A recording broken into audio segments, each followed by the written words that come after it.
Subscribe कर लीजिए channel को। बेसबब का अर्थ एजाज़ पूछते हैं। बेसबब का मतलब है बिना वजह के ही, अकारण। शॉर्टकट्स हाईलाइट कह रहे हैं, सर मैं बहुत दिनों से बोल रहा हूँ आपसे, गज़ल है नुसरत फ़तेह अली ख़ां का है, कभी है हकीकत मुंतज़र नज़रा लिबास मजाज में।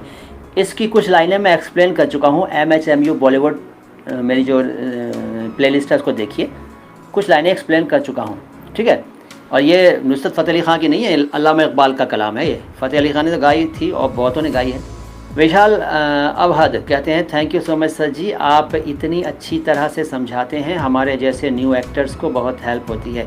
भाई विशाल, ये चैनल ही actors, voice artist, dubbing artist, anchors, news readers वगैरह के लिए बना था, लेकिन बस इसी कम्युनिटी ने ध्यान नहीं दिया है इस चैनल पर। बाकी लोग तो खूब देख रहे हैं। शुक्रिया देखने का, देखते रहिए, दूसरों को भी दिखाइए।